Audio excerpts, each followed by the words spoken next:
Welcome into Candlestick Chronicles, a 49ers podcast on the Blue Wire Podcast Network. I'm Kyle Madsen. I write about the 49ers over at NinersWire.com, part of the USA Today Sports Media Group. Joining me right now, he's right there. That's Chris Biederman of the Sacramento Bee. And before we dive into the 49ers being the best team in football, we are going to talk about our friends over at Lamb Chops. It's our favorite clothing brand. It's the official clothing brand of Candlestick Chronicles. You can visit their website, sglambchops.com. Chris got the shirt on right now. It is your most important shirt because it looks dope. And we all know how important and vital that is to a day. sglambchops.com is the website. You can use promo code Candlestick20 there for 20% off your order.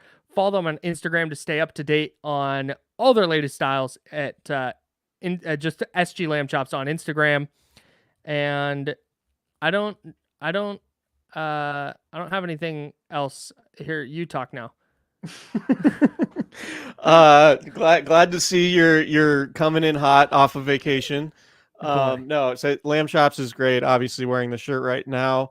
Was doing some on the spot reporting in the Sacramento, or I guess the foothills surrounding Sacramento. A nice, crisp, cool autumn afternoon, and the Lamb Chop shirt was absolutely perfect, and the hoodie actually. And I wore a Lamb Chops hoodie to the Niners game on Sunday night, which we'll obviously talk about. But again, like looking dope, super important, and that's what Lamb Chops helps you do. sglambchops.com is the website. Candlestick20 for 20% off your order. That's a promo code. Use it today. Join the herd. We are also sponsored by Cooperage Brewing. CooperageBrewing.com. That's the website. Get your Candlestick Chronicles Hazy IPA. It's so good. Some Keg Slayer. Get whatever you want. Just order a case of beer. They ship it to you. In the state of California, for 21 and over, they'll deliver a case of beer directly to your front door. You don't have to leave your house to acquire beer, man. I don't know what else. That's at CooperageBrewing.com. You can get Mellow Sunshine Wheat Ale with apricots or apricots. You can get seltzers. I got strawberry, watermelon, and mint sparkle pants. If you're into that, you're going to get Wet Hazy Pale 4-pack. You're going to get wet. That's a shout out to the defunct Windsor Waterworks. If you know, you know. Sucker Repellent Juicy IPA, Diamond Puddles Hazy IPA, Moment of Truth 4-pack. That's a really good one. Cultivating Mass, the 2018 World Cup Gold Medal Imperial Stout. Obviously, the Candlestick Chronicles Hazy IPA. I think without a doubt the coolest just can in beer, particularly if you're a 49ers fan. Trimco All Hazed Up 4-pack, Hazy IPA, Simcoe and Citra. I mean, it's so good, man. So just cannot recommend it enough. Shout out to our friends at Cooperage. Shout out to Tyler. Shout out to Charlie. Shout out to Cal. We appreciate them and going strong on year 3, working with Cooperage and producing the Candlestick Chronicles Hazy. It's been amazing and a great partnership for us. I love opening my fridge and just seeing a fresh, just 18 candle crowns in there. It's like, yes, it's great. They're so pretty. I just don't even want to drink them. I know I have these back here, by the way, on the stream here. Mm-hmm. These Candlestick Chronicles that you can see. Those are the OG batch. Yeah, I think saved I have those from the OG original first run of Candlestick Chronicles. So you can shout see out to Cooperage Brewing. Right there. Oh, yeah, there it is. Yeah. CooperageBrewing.com. Get yours today. All right. The 49ers kicked the shit out of the Cowboys. And we're going to not do a game breakdown. We're just going to kind of look bigger picture at what this means for the 49ers.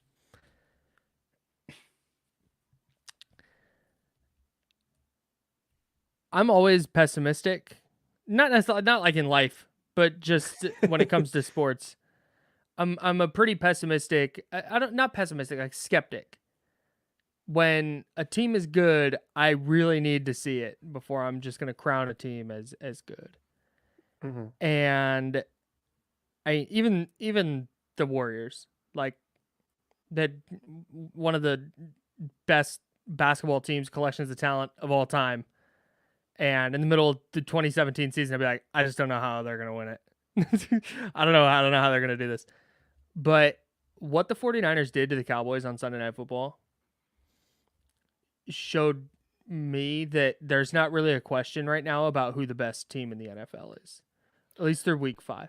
No, again, things can change, but the sample of games we have right now, it's the 49ers and then everybody else. When you talk about the 49ers versus the rest of the league in this conversation of power rankings or, top teams, whatever it may be, in previous years, it was always like, yeah, but the quarterback situation, right? 100%. And you could obviously make the case that Jimmy Garoppolo wasn't good enough to hang with some of the elite quarterbacks in the league. And that was evident by how it played out. That was evident by the way Kyle Shanahan viewed his quarterback situation when Jimmy Garoppolo was the starter. But I think we're at a point, and we'll talk about Brock Purdy, but we're at a point now where you look at the rest of the roster and you say, yeah, this 49ers team, arguably best roster in the league, and is certainly playing at the highest level in the league roster-wise. Mm-hmm. But then the quarterback situation, you look at it and say, no matter how you want to slice it, no matter where you view Brock Purdy in the tiers of quarterbacks, and whether or not he needs elite weapons to be successful, or whether or not he needs Kyle Shanahan and his system to be successful, the production the 49ers are getting from their quarterback position is as good as anybody in the league. And that's true whether you're just watching with the eye test. That's true whether you're diving into numbers and just overall production and the way the quarterback is contributing to winning. The 49ers are getting that in spades from the quarterback position in a way that they never have since Kyle Shanahan has been head coach starting in 2017. I think that's unequivocal. Now, we can talk about Brock Purdy. It's not even close.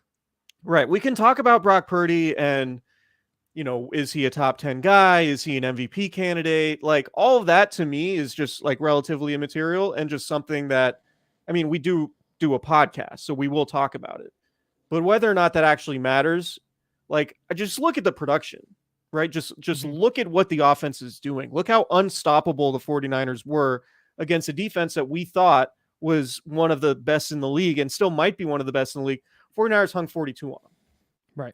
Right. And Brock Purdy had 4 touchdown passes. And the thing that was incredible to me, and the reason that I think Sunday night like mattered so much is because it wasn't 42 where there was a defensive touchdown and there was a turnover at the 1 and it was just kind of a very thorough 42. Yeah, and just like the superlatives, right? They've won 15 straight regular season games. That's 15. I don't think that's quite discussed as much as it should be. 15 games in a row. They could win. If they win their next 2, they're 17-0 in their last 17 games. A full regular season undefeated. They have not lost since they lost to the Chiefs at home in Christian McCaffrey's first game. Yeah. Christian McCaffrey consecutive games with a TD, and this is including playoffs. This is from Nick Wagner. 14. He just went through all the crazy stats. So 14 consecutive games with the touchdown for Christian McCaffrey. Franchise record, tied 3rd all time. Consecutive games with at least 30 points. They're at 8. That's a franchise record. 5th all time. I was going to say, can I put a pin in that one for a second? Yeah. The Peyton Manning Broncos that scored 1 million points in the 2013 season, they did it 9 times in a row. That was their longest streak of 30-plus points. And the 49ers done that 8. That's like, wrap your head around. They're playing at a level beyond anything they've played at under Kyle Shanahan. And it's not even, it's like I said earlier, it's not close. Anyways, continue. So it's, and we talk about like franchise records. The 49ers are a historic franchise in the history of the NFL, right? Mm-hmm. The 80s and 90s, it was dynastic. Mm-hmm. So I don't think there's a case for another team to be considered the best team in the league right now. And whether or not that means the Niners are going to win the Super Bowl, obviously that's why we play the season, and we will get all the information we need from the season playing out.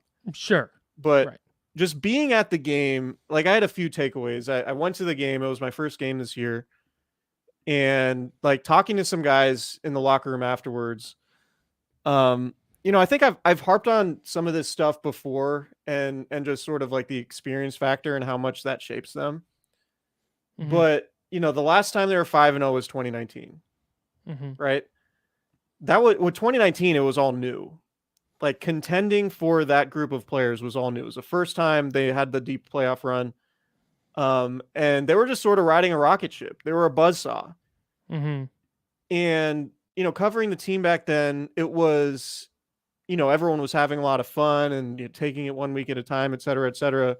But that team didn't have scars. That team hadn't gone through anything. You fast forward to 2023, 4 years later, you have the Super Bowl run. You have 2020, which was just an outright disaster on many fronts, obviously outside of football included. 2021, they start out slowly, make an unlikely playoff run, have to play road games against Dallas and Green Bay, and obviously the Rams losing the NFC Championship game last year. They have a better season, particularly in the second half after Brock Purdy becomes a starter. They play 2 home playoff games and then have to go to Philly to play the NFC Championship game. Obviously, we knew how that went. You talk to the guys in the locker room, and what they'll tell you is that they're scarred and they understand the urgency that they have. And one thing that I heard from multiple guys was we are nowhere near where we want or need to be. Obviously this is a great win. Obviously it was the 49ers planting their flag on Sunday Night Football in front of a national television audience against another premier team in the league saying, hey, we're here. Obviously you guys knew we were here, but we're really here. But it was, there's a lot of perspective with these guys. It's not like they just have so much experience now with all these, everything they've gone through the last 4 years, that they are in a place where they're completely not satisfied with being considered the best team in the league in, the second week of October. Everything they're doing is building towards peaking in December and January. And I think, and potentially February. And that's unique. I've covered this team since 2013. There were a lot of different versions of contending teams and terrible teams. And to experience everything that they've gone through and to have the perspective to not rest on their laurels after beating the Cowboys in the most lopsided game in the history of the rivalry. That's crazy.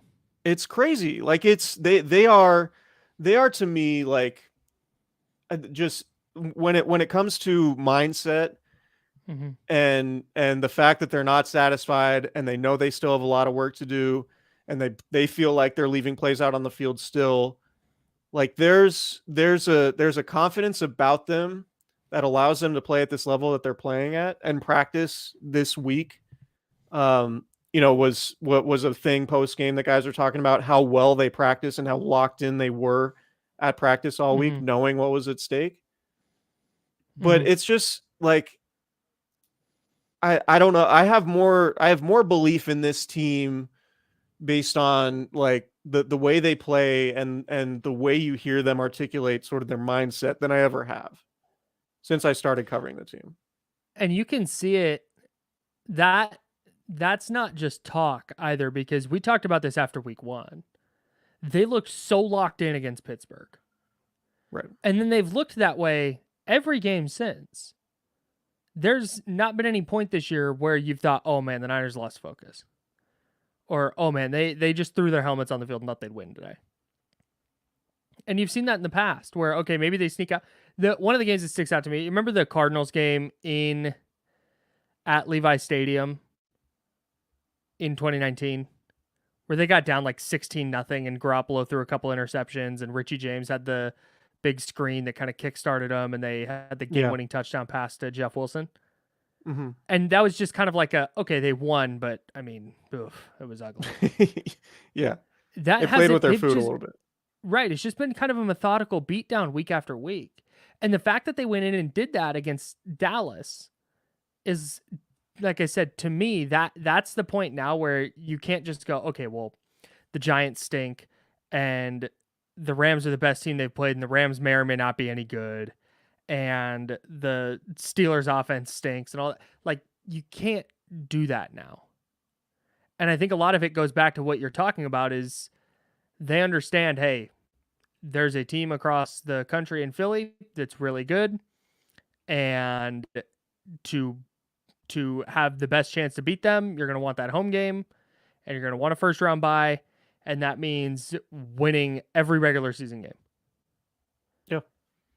And I think you kind of see that. I have a fun thing here.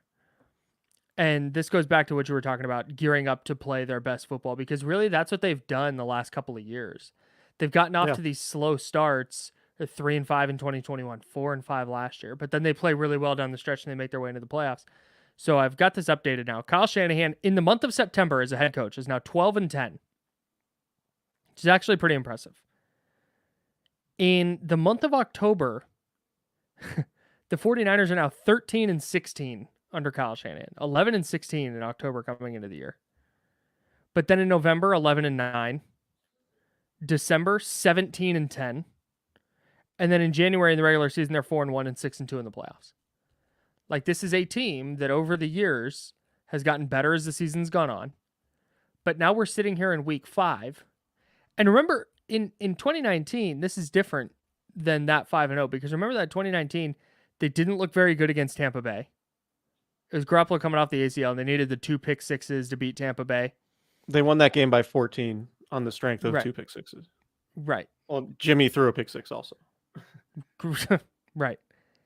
And then they beat the Steelers by 4, but they turned it over like 5 times in that game and just barely snuck by the Steelers. And then the last one, what was their 5th one? Oh, the Rams. It was a 20-7 game in LA, kind of a hard-fought win. So this is so much different than that, because like you said, that was oh, wow, look, this young team is all of a sudden really good and they're just kind of beating everybody. This now feels more like steps toward, they're not looking past the regular season, but all of this is just the necessary work to do to get where they want and need to go. I was talking with some of the writers before the post-game pressers last night about like comparing this to the 2019 team. This team's way better. And like Flynn West in the chat says it too. Like he said he has more faith in this team winning the Super Bowl than he did about the 2019 team after they're 8-0 and it's not close. I would agree, because you can go up and down the lineup really on either side of the ball and say upgrade here, upgrade here, upgrade here, right? Like Trent Williams and at quarterback. And at quarterback, the most important spot, right? No Joe Staley. There will not be Joe Staley slander on this. This is not slander, but Trent Williams is a better player than Joe Staley was. Okay, I mean that's your opinion. But like Deebo Samuel's a better version of Deebo Samuel. I would say Brandon Ayuk is better than Emmanuel Sanders was that year. It's not. I think close. I think you could make a case really that Juwan Jennings and Kendrick Bourne is a wash, and maybe make the case that Jennings is better because of what he provides in the run game. George Kittle probably not wash, as good right? of a dancer though. Definitely not as good of a dancer. Few people are. Christian McCaffrey, I mean, offensive player of the year candidate, obviously MVP candidate potentially. Better than Raheem Mostert at that point. But Brock Purdy is playing at just such a higher level than Jimmy Garoppolo ever did, even in 2019. That really is what makes us feel like the best team the Niners have had even since 1994. And I think you can make a lot of parallels to the 94 team, because the 94 team had all those scars from losing to the Cowboys in the playoffs and all that stuff that they dealt with, and getting the monkey off their back, and Steve Young not breaking through and living in the shadow of Joe Montana. You have Brock Purdy now, who doesn't have the same, mental scars as maybe some of the other guys who went through 2019 and 2021 and he was a part of 2022, obviously, but like this feels like the 1994 team to me. And I think there's a bit, I think I said this at the live event. I don't remember. I know I've said it to other people, but like the Christian McCaffrey edition feels like the offensive equivalent of getting Deion Sanders. And like Deion that year, he was unreal. Like they got him, and you just look at the highlights, he was completely absurd. Like just completely absurd. It was insane that the 49ers, as talented as they were, added arguably, or I don't even know if it's arguable, the best corner of all time in his absolute physical prime. Mm-hmm.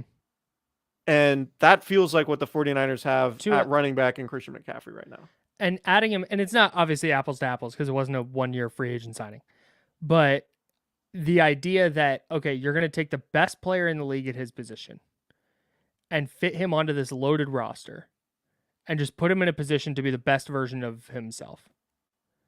That's it. 100% feels the same way. And anytime you need that player to make a play, they're just kind of there.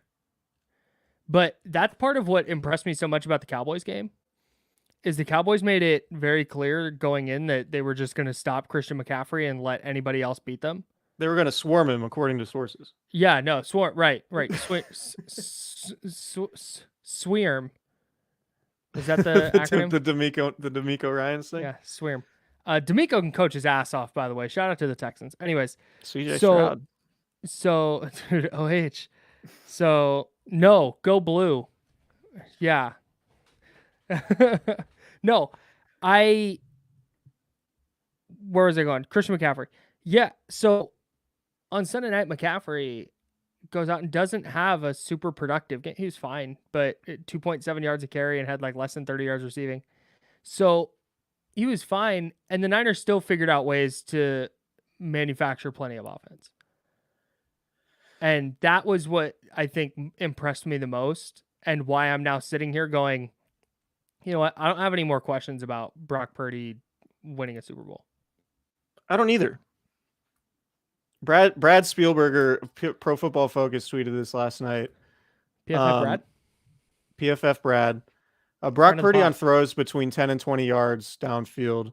90.9 grade for PFF is fifth. That would probably be a pretty dark green, I would think, or is it blue? I mean, it would be. Oh no, that's definitely like it minimum seafoam green. Okay. 87.1 completion rate. Again, this is on throws 10 to 20 yards downfield. 87.1% completion rate. 90.3% adjusted, which is first in the NFL. 15.8 yards per attempt, first. 9.7% big time throw rate, second. So like this idea that Brock Purdy is some check down merchant. I mean, that's all been like debunked, I think. If you're still saying that, you're not watching. Yeah, just watch more ball. Hey, watch the tape. But yeah, I think that's the point here is like, I get Brock Purdy is unlike all of the other star quarterbacks in the NFL physically. He does not have that one physical trait that you look at and say, wow, Patrick Mahomes' arm talent. Wow, Lamar Jackson's athleticism. Wow, Josh Allen's like complete physical skill set. Justin Herbert's rocket arm to make any throw on the field. Trevor Lawrence, same thing. What Brock Purdy does is process at an extremely high level, operate super efficiently, keep his base, tie it to his eyes, hit the right guys, throw with anticipation, works with like extreme precision, knows where the hot route has to be on any given play where he's blitzed. Like he plays the position at such a high level that belies whatever physical constraints you want to put on him. And that to me is like, he plays quarterback. Like the best quarterback you'd ever want would have all those physical traits who plays quarterback like Brock Purdy. Right. Like, but there's very few guys who do both. But so there's this thing, and I'm not at all equating Brock Purdy to Joe Montana, and I think we've hinted at this before, right? But imagine like, I wasn't part of the football punditry in the 80s, and I'm sure it was a lot different back then with the lack of social media. But like, were people looking at Joe Montana and be like, I don't know, he's got Bill Walsh and Jerry Rice, I just don't think he's that good, he's really being propped up? Like, were people doing that? I have no idea. I feel no, because I feel like sports were so much more black and white then. Like, did you win or not? Well, right. So I don't maybe know how many there's, quarterback rankings there were in 1986. but so again, I'm not saying Brock Purdy's Joe Montana, but like Joe Montana had stellar circumstances also. He had the best receiver in Right. history It, and the best offensive coach in history. And like in as we look back on it now, and obviously Joe Montana won a bunch of Super Bowls, that speaks for mhm. itself. But it wasn't like, Joe Montana is just a guy who's getting propped up by his surroundings. It reminds me of Greg Maddux. Yeah, Like I love Greg that. That's Maddux, great. Greg Maddux, Hall of Fame pitcher. If you're not a baseball fan, Greg Maddux was awesome. There is a game called a Maddux, and it's like a complete game shutout with like under 90 pitches. And Greg Maddux did not throw it super hard. He didn't have super nasty breaking stuff, but he was pinpoint precision. He had enough movement. You know, he like passable. He's a major league pitcher, just like Brock Purdy is an NFL quarterback. He had passable traits, but he understood the strike zone. He understood where he could stretch the strike zone. He understood hitters, and he was extremely effective despite the fact that he wasn't Randy Johnson throwing 100 miles an hour. And he wasn't, Burt Blyleven with a sick breaking ball. He was just run of the mill pitcher who really, really understood how to play his position. And that to me is what Brock Purdy does. There are so many little things he does on throwing with anticipation, on the way he moves around the pocket and keeps his eyes upfield. That was something that Jimmy Garoppolo, frankly, was never very good at. There's just all these little things that you go, oh, I get it now. Like I understand how he just continues to move the football within the scope of this offense. And would he look this way in Pittsburgh? Don't know. Frankly, don't give a shit because he's not in Pittsburgh. So in the scope of the 2023 season, Brock Purdy is plenty good enough to get the 49ers where they want to go.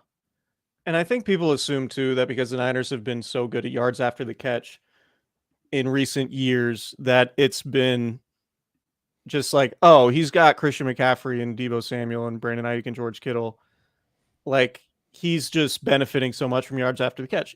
And he is to a certain extent, but he's not first in the league. He's not second. He's not third. He's not fourth. Like Brock Purdy's sixth in the NFL in yards after the catch per completion.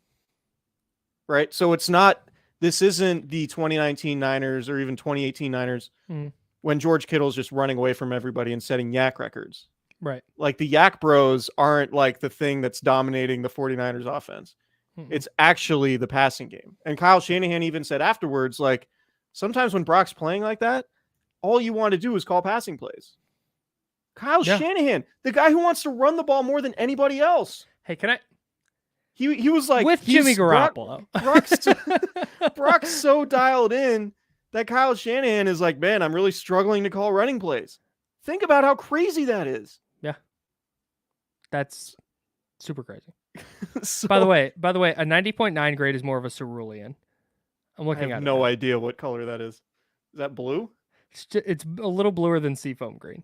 Okay, like turquoise almost. Oh, sorry. My dad hopping in on the dude on the chat, letting us know that he's going through it for us. I appreciate the hell out of I have not tuned into Jimmy G versus the Packers tonight. Let's check the highlights. Can I you were reading off Brock's his intermediate throws as 10 to 19 yards beyond the line of scrimmage. 27 to 31, that's 87.1%, 490 yards, 4 touchdowns. Can I give you his deep passing numbers this year? Let's do it. 20 plus yards down the field. 7 of 12. That's 58.3%. 214 yards, 3 touchdowns, 3 big time throws, 1 turnover worthy play. An 8 out of 27 yards. Average depth of target. Like they're pushing the ball down the field effectively enough. And I thought Dan Orlovsky on ESPN did a really, really good breakdown of this and how the 49ers are forcing teams to cover horizontally. And they've always done that.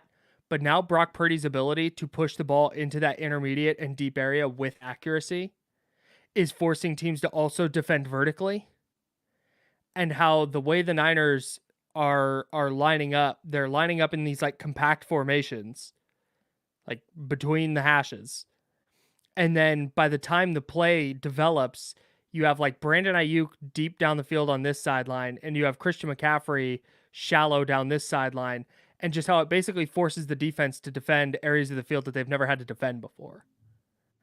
And when you can do that with the skill position players the 49ers have, you're just breaking defenses because defenses don't have rules to cover as much field as they have to cover.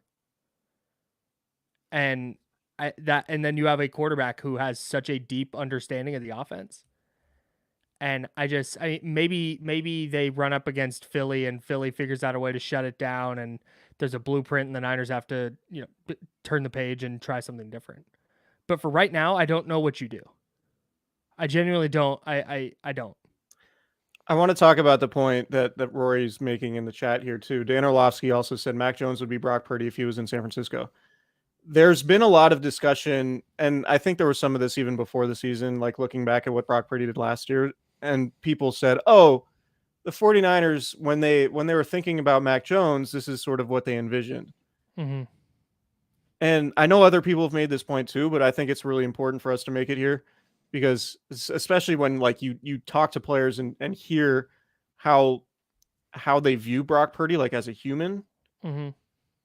Mac Jones would not be like the culture fit that Brock Purdy is. Like one of the most underrated things about Brock Purdy, even like he's underrated as a player with the way he's playing. Like people just refuse to believe that a guy drafted in the 7th round could be potentially one of the best quarterbacks in the league, or at least playing at one of the highest levels in the league. But what Brock Purdy is he's sort of turning into that perfect culture fit quarterback. That is super important, right? Like you cannot, if you're a franchise quarterback in the NFL, as good as you might be, you have to be somebody that everyone wants to play for. Mm-hmm. Everyone wants to play with. Everyone that wants to go to battle with. Right? And Brock Purdy is 1,000% that guy. And he has so much, he has so much respect in the locker room for all that he's accomplished already and his mindset and his work ethic that things are crumbling in New England, I think in large part because Mac Jones is the opposite. Not only is he not playing well, but he's not like a galvanizing force.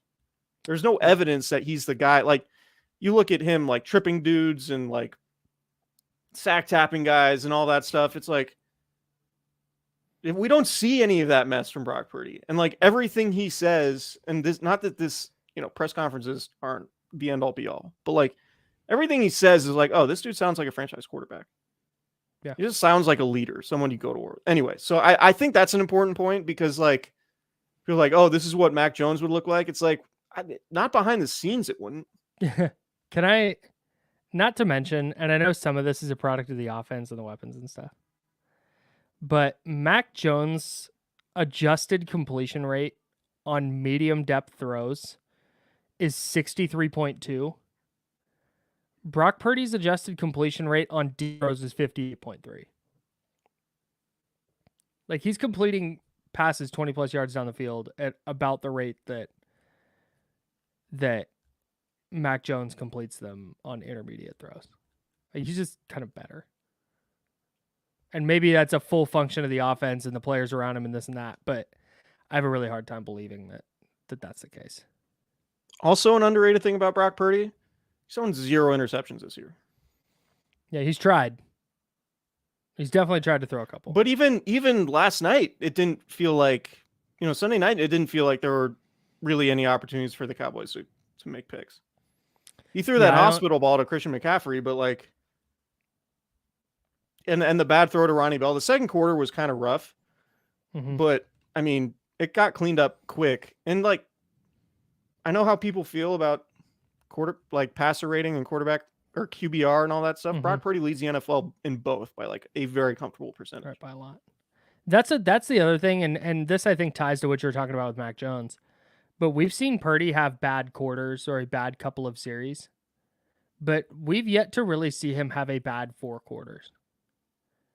It seems like they always figure it out, or he always figures it out.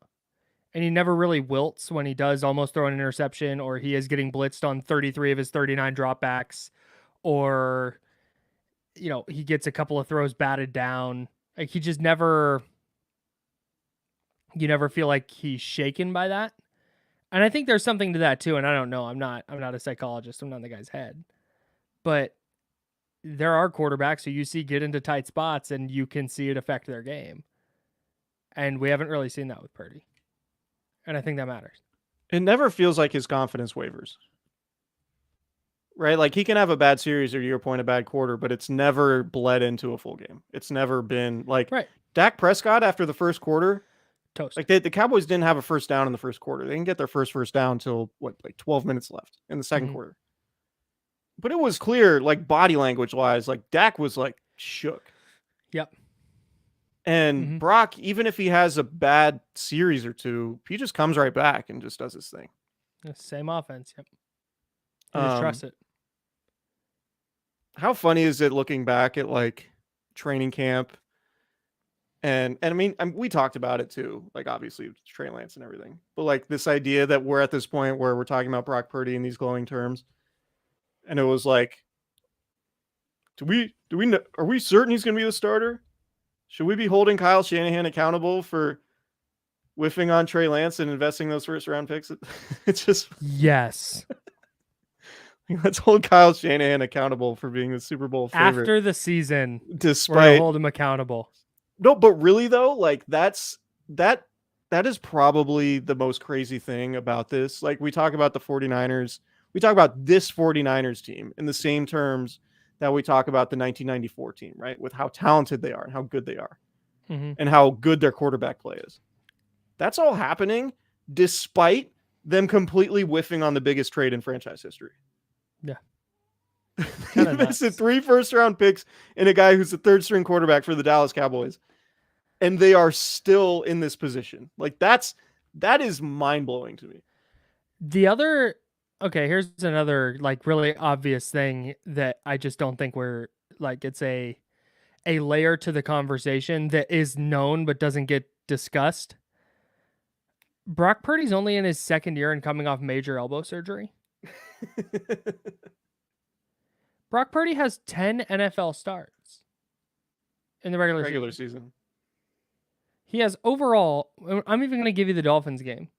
He has 14 starts as a pro. And he's had major elbow surgery recently. Yeah, in the spring. Man.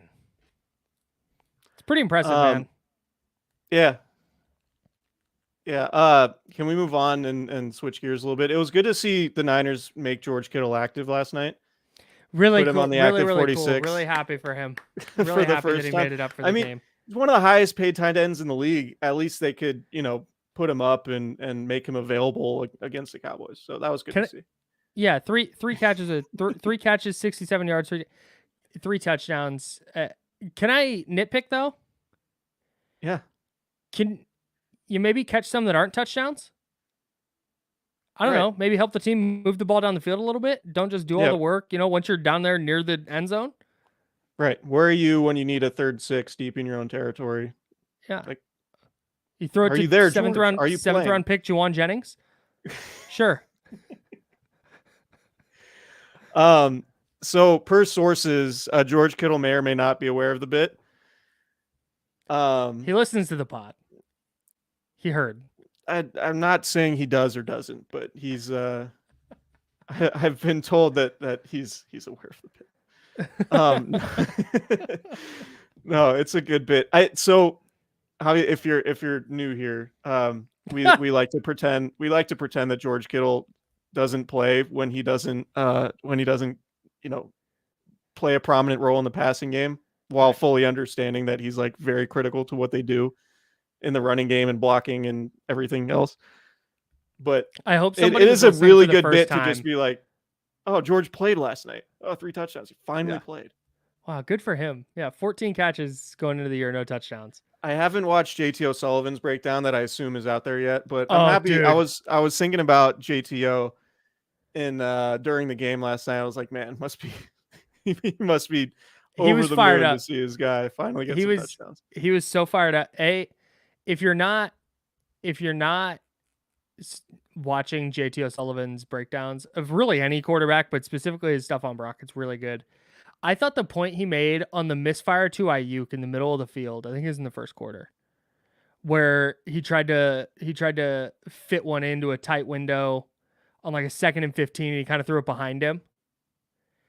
And O'Sullivan made the point that Ayuk does a weird like head fake before getting into his break, and that Purdy is throwing that ball with anticipation. And so by doing the head fake, it messed up the timing of the route. And that if he hadn't done that, the ball would have been where it needed to be. I thought that was really interesting. Like, that's just the kind of little stuff that, as much tape as we grind, I just don't. Not a thing I consider because I'm not an NFL quarterback.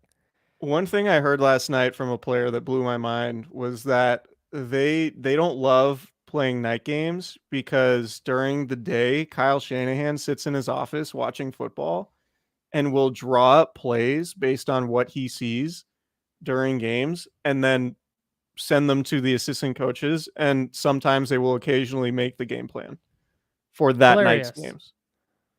That's incredible.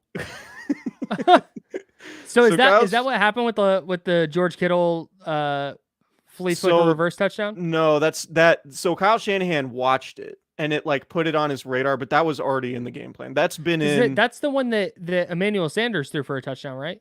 Similar play? No, they ran that when Christian McCaffrey had to play quarterback in the NFC Championship game last year, but it didn't work. That's right, because he threw it to nobody. Yeah, he threw it to nobody. But so seeing Sam Laporta do it for the Lions sort of like reinserted it into the forefront of Kyle Shanahan's mind. So I don't know that that play working in Detroit was the reason why they called it, but it certainly wasn't not the reason why they called it. No, but it was, I just can't imagine like having that type of mind and having that much confidence in your team to be like, yeah, this isn't in the playbook, but yeah, maybe we try this today or try this tonight in 4 hours when we kick off. That was a wild little nugget I got. That's absolutely incredible. My favorite thing about when a trick play works in the NFL, somebody like last night, this is how it goes. Every time on the internet, somebody tweets a highlight and goes, Kyle Shanahan in his bag. And then someone will quote tweet it with the Lions version of that play earlier today and be like, stolen from the Lions. And then somebody else will be like, stolen from the Steelers in 2020. And it's like, stolen from the Kansas City Chiefs in 2007. And then it's like, yeah, man, every team has the same plays. They all do the same shit. They all have the same stuff. It's who's running it, where are you lining up, how can you make it look a little bit different? But for the most part, it's all the same. Yeah. Nothing's new. It's a copycat league, I've heard. What? Another point. Yeah. No, I trademarked it. Nice. Another thing that was pretty mind blowing last night, and you mentioned this in the group chat we have with our favorite cast member Nick Wagner, but we all talked about it last night too. Micah Parsons was completely neutralized. He had one hurry. No pressures, no sacks, no hits. And even like, because going into this game, I had like Micah Parsons as like, if he dominates the game, like the Cowboys could win. Yeah. And do you remember that insane like spin move he put on Mike McGlinchey in the playoff game last year? Boy, do I. Just completely like dominated. Remember the one where rep. he tossed him with one hand? Yeah, I mean, there were multiple plays where Micah Parsons last year just looked superhuman. Mm-hmm. And the Niners did so many different things to him that he was basically neutralized and his head was spinning. And I have it on relatively good authority that he was like pretty frustrated in the third and fourth quarter, or at least before he exited the game in the fourth quarter. I have that on authority as well because I could see his face on the broadcast. Yeah. I heard he was saying some stuff to some guys and was a little bit frustrated. But I mean, to think about, and you would see it would be Kyle Juszczyk on a crack block or a receiver on a crack block, or just like letting him go unblocked and then, basically getting ear-holed by somebody legally, of course. I thought that was one of the more remarkable schematic things I've seen Kyle Shanahan do. It was unbelievable. This is what Micah Parsons is doing this year. I'm going to read this is pressures and sacks from every week. 6 pressures, 1 sack in week 1. Week 2, 6 pressures, 2 sacks. Week 3, 5 pressures, 1 sack. week 4, 10 pressures. Week 5, 2 pressures, no sacks. 3 missed tackles. Micah Parsons missed 3 tackles last night. He had none on the season. I just sort of assumed, like, man, the right side of the offensive line is going to be in trouble. Yeah. It's like Colin McKivett, Spencer Burford, don't love it for them. And it was just, he was like a non-factor. It was the way they threw the kitchen sink at blocking him without sacrificing the rest of their offensive game plan was pretty remarkable. It reminded me, different circumstances, obviously, but that Rams game, I think it was week 8 of 2020, when Garoppolo came back and he had the ankle injury and Daniel Brunskill was playing. And it was the game that Deebo Samuel had like 150 receiving yards, but an average depth of target of like minus 2 yards. And it was like, oh, they just designed a whole offensive game plan around stopping this guy. And they did that, and it worked to perfection. That was crazy. Like, the best defensive player in the league? Certainly the best, having the best year, I think. Just when you look at how often he rushes the passer and what his production is in those opportunities, yeah. So I thought that was pretty remarkable. I think he's the kind of player that even when he has a bad game, he still like has a sack or has an amazing play where you go, well, man, he's gonna get you once. He just never did that. Yeah, man. I don't know what else there really is to say. I think the 49ers, this is the best, quite easily the best they've been under Kyle Shanahan, the most talented they've been, and this is the best quarterback play they've had. And I don't think it's close. And I think I said it early on in the year. I think people are going to realize like Brock's actually playing at a high level. It's not just like, and we're seeing that now. And I think that's, we were coming into that game wondering what kind of test that would be for Brock Purdy against one of the best defenses, if not the best defense we'll see all year. And he has another tough test coming Sunday in Cleveland. The discourse around the Cowboys defense changing has been so funny. It's been very funny. But like, Brock Purdy, huge test. Can he play better than he did against playoffs last year? 4 touchdown passes. With Christian McCaffrey neutralized. Not having a huge game. Maybe it was just because George Kittle was back in action finally. Yeah, that was big. I called that, by the way. FYI. You were right. And I called a big Fred Warner game. No big deal. He was really good. But Save also for just getting destroyed on the Texas route on the third down before the touchdown. He was really good. Longest catch of the year by a tight end against the 49ers was that one. The Dre Greenlaw was also outstanding. Really good player. Just destroying dudes. Personal foul on the first drive, but that's fine. I thought for sure he was going to get called for slamming was it Tony Pollard? Yeah, way out of bounds and slammed him on his head. It's like, that's a penalty. That's crazy. He is a habitual line stepper, man. But didn't bite him last night. I need to say this statistic on the podcast because I tweeted it and it did numbers. The 49ers have a plus 99 point differential right now. The 49ers in the second half have a plus 50 point differential. That's the 4th best point differential in the league. And then number 5 is the 49ers in the first half at plus 49. And then number 6 is the Chiefs at plus 48. Yeah, man. The level to which, whether that's the thing is, are they going to be this dominant all year? Are they going to keep winning every game by an average of 20? Probably not. And there will be some close games here and they'll slip up and they'll lose one. And, because that's just kind of how the NFL goes. But when you just talk about sustainability and what are they doing right now that you don't envision them doing in 10 weeks? I don't see anything. Like I've tried to, like I said, I'm the person who is always skeptical of this kind of stuff. And I just don't have a good hole to poke in it where it's like, okay, well that's not going to happen. That Joe Schmo receiver having back-to-back 100-yard games. Well, that's just not going to happen anymore. Like, no, it's a different guy every week. It's just decent to very good performances, and it's just kind of a methodical thing at this point. I'm doing some math real quick. Flynn West in the YouTube chat mentioned Jordan Mason. Jordan Mason last night, 13 snaps. He carried the ball 10 times, 69 yards and a touchdown. Pretty nice little game. Is it crazy to you that Dak Prescott makes $40 million and Brock Purdy makes like $900K?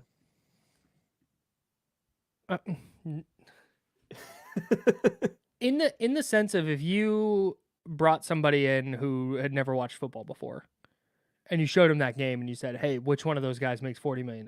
Every single one of those people is going to pick Purdy. So from that standpoint, yes. But from the standpoint of understanding how the quarterback market works, no. Right. I thought, man, I thought Dak coming into the year like had a pretty strong case to be considered one of the best quarterbacks in the NFC. Mm-hmm. I cannot pick him to play well in a big spot, or at least against the 49ers. Like, I cannot. He might be a really good regular season quarterback overall, and might be better than how he played last night, obviously. Mm-hmm. But even coming in, like, I don't know. I don't want to say I'm out on Dak Prescott, but I might be out on Dak Prescott as being like a franchise quarterback.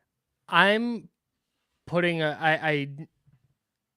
yeah, but I'm waiting until the post Mike McCarthy era to make that decision. Because I can't decipher what's Dak and what's McCarthy. Because there were points last night where Dak was just not letting it rip, and it was like he either didn't trust the offense, or there was nothing happening down the field, or I don't know. The game, but maybe it's him. Maybe it's just, hey, big spot, he's gonna crumble. But until I see him out from under Mike McCarthy and Jason Garrett, I'm not gonna. I thought Mike McCarthy lost the game on the first drive in the second half. 1,000%. It was 21-7. Yep. They were driving. They had a big completion to CeeDee Lamb over the middle on a crossing route against Charvarius Ward. Charvarius Ward was like banged up and had to come out of the game. And it's third and 5, I think? 3rd and 4. 3rd and 4. They're in field goal range, but Charvarius Ward is off the field. Ambry Thomas is in the game. So the Niners corners are Isaiah Oliver, Ambry Thomas, and Diamador Lenore. I thought before the snap, I was like, oh, they have to take a shot here. Or they're going to pass the ball and probably have success because you have mismatches, way more mismatches on the field in this moment with Charvarius Ward off the field than you did at any other point in the game to that point. Mm-hmm. And he called a running play. A shotgun run that went for a 5-yard loss and settled for a field goal, kicked the field goal to make it 21-10. And from there, I was like, this is Mike McCarthy's awful. Like, there is no way you look at that 49ers defense, you play them the whole game, and then see Charvarius Ward leave the field, and then do not attack them relentlessly until Charvarius Ward is back in the game. Call whatever play you have to get CeeDee Lamb matched up on Ambry Thomas one-on-one and go to work. 1,000%. And if that doesn't work, go for it again. 1,000%. It was a shotgun inside handoff to their backup running back behind their backup center. And it went for, what, a 5-yard loss? If Kyle Shanahan did that, we'd talk about it for 45 minutes. Last night might like if Mike McCarthy gets fired at any point, like within the next calendar year or the coming off season, this is the game you point to. Mm-hmm.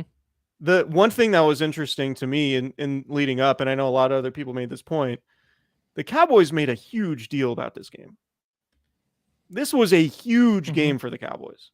This wasn't like, oh, our schedule's been kind of tough. We traveled a lot. We're missing a lot of guys. It's like, no, this is a team that knocked us out of the playoffs the last 2 years. This is a super important game for us to establish that we are one of the best teams in the NFC. Mm-hmm. And the Niners came out and whooped them 42-10. That is, I don't know if there's a bigger indictment of Mike McCarthy and who he is than what happened Sunday night. Jerry Or who he is Jones. as a coach, I should say. Not, I'm sure he's a fine human, but who he is as a coach. Jerry Jones said before the game, quote, "They are probably the most likely team to go win the Super Bowl. But in order for them to get there, they have to go by us, hopefully 2 times if that's the way it all falls in the playoffs. And we're in the playoffs, of course." And then later said, "You need the game to show you how you stack up against the best." Like, that's how they're reviewing this. And they got mollywopped. So do you think Trey Lance is a double agent? Still on the 49ers payroll? Yeah, I don't know what other explanation there is. That was probably the dumbest storyline going into the game, that Trey Lance was somehow going to help them. My favorite thing after that was everyone trying to find like Cowboys Niners connections and being like, is this going to be the one? Somebody's like, Javon Hargrave. He's played the Cowboys before. What's he going to tell him? Anthony Brown in the building, former Cowboys corner. Randy Gregory played for the Cowboys, and the Niners traded for him the Friday before they played. It makes you think. I don't. You know, one of the interesting things. I can't do the storylines like that. Like, come on, man. When has that ever happened? The only time it's ever happened was like John Gruden when he was coaching the Bucs against the Raiders in the Super Bowl. And it's much different if you're a head coach than it's because Bill Callahan didn't change anything the Raiders were doing. Yeah. Same calls, apparently. That's so nuts. Yeah. Man. Yeah. I don't have anything else. Niners are the best team in the league. I think they've rubber stamped that with the way they played. Yeah. Brock Purdy. I mean, I thought Brock Purdy was good, right? Even coming into the year, I was like, I think Brock Purdy is going to be pretty good. Mm-hmm. Brock Purdy has surpassed my expectations, and I think we just have to if we're gonna try to watch I think you have to keep an open mind in terms of the way just people in general, in terms of the way we look at quarterbacks. If there's a lesson to be learned from this Brock Purdy thing, it's that draft positioning could be completely overrated, and maybe greatness can come in a form that looks nothing like what we assume greatness to be. Where it's like, maybe greatness can come in a 6'2", 200 and whatever pound quarterback who doesn't look like Justin Herbert or Josh Allen or Patrick Mahomes. Like, it is entirely possible because the position is playing quarterback is a skill. Yeah. It's like the best golfer in the world doesn't need to be 7 feet tall and hit it 700 yards.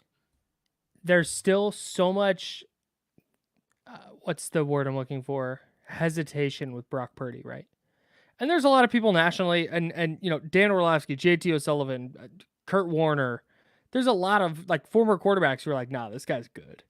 Like, this guy's a baller. But then I think there's a lot of hesitation to just come out and be like, hey, Brock Purdy's good at this. Because he was Mr. Irrelevant. He's the first Mr. Irrelevant to ever throw a pass in the NFL. Much less start a game and much less win his first 10 starts. Much less go to an NFC title game. So I think there's a hesitation with it. But if you just pick up exactly what Brock Purdy's doing and say Justin Fields is doing it, there's a collective, holy shit, he's a top 5 quarterback in the league right now moment. Because Zach Wilson or pick another quarterback, Kenny Pickett. There would just be this, but because he was a 7th round pick, it's like, okay, well, this is all fake. This all doesn't count. No, it does, man. It goes back to the idea in 2021 of watching Justin Fields' pro day, which looked amazing, right? Running around, throwing lasers all over the Ohio State practice facility, looking like he has every single skill you could possibly want in a quarterback. When you have that in the background and then you watch that guy play well, it confirms like what you believe to be true in terms of his talent. Whereas if you have a guy who like looks super ordinary physically and like the way Brock Purdy does, doesn't have a great arm. I do think he's a good athlete and can move around and throw off the run and escape pretty well and do all that. But like, there's no pro day where we're like, oh yeah, that looks sick, so that confirms what I'm seeing. Like that's not happening with Brock Purdy. But you remember too, it wasn't like Drew Brees had like an amazing arm. Right? Like we've seen Steve Young didn't have an amazing arm. So we've seen quarterbacks play at really high levels without incredible arms. So I think we just need to be open to the fact that like, just because there are so many laser-armed, physically gifted quarterbacks playing at high levels in the league doesn't mean that that's what it has to look like. And I think your Greg Maddux point you made earlier is a great one. Thanks. Because Greg Maddux wasn't throwing 99. Nope. Yeah, Brock Purdy wins, let's say... how do I say this without making it sound like I said I think it's going to happen? If Brock Purdy's career ends in, let's say, 20 years, and he wins 5 Super Bowls, nobody is going to go like, well, his supporting cast, though. Right, that's right. That's what I was saying earlier about Joe Montana. We're not like, well, he had Bill Walsh and Jerry Rice. Was he really that good? Right. This is such a just in the moment conversation. Yeah. And like, is Brock Purdy as good as Patrick Mahomes or Justin Herbert or Josh? No, probably not. But dude, within this offense, there's not a lot of dudes playing as well as he is. And that's all that matters. Yep. Ultimately, like winning in production is all that matters. That's it. That's what Brock's doing. Yep. Anyways, 49ers are good. You heard it here. You know what wasn't good though, real quick before we go? Yeah. So we've been doing daily fantasy sports with Prize Picks. Yeah, super easy. Not even playing against, it's just me versus me, right? Not even playing like a bunch of players or pros and sharks and stuff. It's just like you pick 2 to 6 players, you pick more or less on their stat projections, and you hopefully watch your winnings roll in. I did not do that. I had an epically bad Prize Picks night on Sunday, dude. Yeah, it hasn't been great. It hasn't been a great season for me. Let me go back through my notes. I totally by accident took George Kittle's less than yards right after. During the podcast, I'm like, hey, I think George Kittle's going to have a big game. And then I'm doing my Prize Picks and was like, guys, going to go less than his yards. But let's see. What else did I get wrong here? I had Dak Prescott, less than 241.5 passing yards, nailed it. But Brock Purdy, less than 241.5 passing yards, nope, 252. Brandon Ayuk, more than 55.5 receiving yards, nailed it. He had 58. Kittle, less than 41.5 receiving yards, nope, 57. Jake Ferguson, less than 26.5 yards, nope, 28. Tony Pollard and Christian McCaffrey, more than 1.5 touchdowns? Nope, 1. A tough look for me. Trey Greenlaw just destroyed Tony Pollard like 17 times in that game, it felt like. Yeah, I had Purdy for less than 241.5, obviously 252, like you said, did not hit. CeeDee Lamb, I had more than 66.5 receiving yards. He had 49. That didn't hit. And I had Dak Prescott less than 241.5. He had 153, like you did, and or like you had him, and so I hit. So I went 1 for 3. So Prize Picks. We'll get back. We'll daily fantasy. That means we can do this daily. We'll get back on track for sure. And you want to know the good news, Chris? What's that? Prize Picks offers Apple Pay for quick and easy deposits into your account this football season. So if you're not already playing with us, please go do that now. Go to prizepicks.com/candlestick and use code CANDLESTICK for a first deposit match up to $100. Again, that's prizepicks.com/candlestick and use code CANDLESTICK for a first deposit match up to $100. Prize Picks, daily fantasy sports made easy. So easy. Except the actual picks. That's kind of tough. We'll see. We'll see later in the week if Deshaun Watson will be playing against the 49ers and whether or not we will pick the more than or less than yardage or completion or touchdown totals for him and the Browns. Or Dorian Thompson-Robinson. I'm going to go less than on a number of categories if he's starting. Yeah. But we'll talk about Niners Browns later in the week. It's good to be back in the building. Good to be doing some big J journalism stuff. Love that for you, bro. Talk to the characters at play. Yeah, just good to like be in the mix. We like being in the mix. Just rubbing elbows, Rubbing elbows, shaking hands, kissing babies, all that stuff. So it was vibey, man. Like Levi's was there was a lot of Levi's. Levi's was like you had Steve Young on the sideline, Bryant Young. Did you see Jerry Rice? Yeah, he's always there. He looks like he could still play. Hey, BY legit looks like he could rush the passer for 10 snaps right now. Yeah, he's gonna look like with the goatee. Yeah, I'm not messing with BY. I'm gonna say BY will come on the pod. He might. We love BY. Right. Good dude by all accounts. Steve Young, quality human by all accounts. It was, but no, there was a lot of star power on the sidelines before the game last night. Yeah, playoff atmosphere. I heard. Playoff atmosphere. I think Dak played like it. Ooh, sick burn. All right, with that, subscribe to our YouTube channel if you're streaming with us on YouTube. We very much appreciate you hanging out. Hit that subscribe button, hit the notification bell, hit the like button, all of those things. Listening on the pod in podcast form on Apple or Spotify or Stitcher or wherever you listen, Google Podcasts. 5-star review is always appreciated. Really supports us. And yeah, if you guys want to check us out on YouTube and you haven't yet, please do it. Search Candlestick Chronicles Podcast. We are here, and we're not going anywhere. So if you want to see us in a visual form, in our faces, and all the cool stuff that Kyle has in the background in his office, check us out. Shout out Stray Kids, the homies.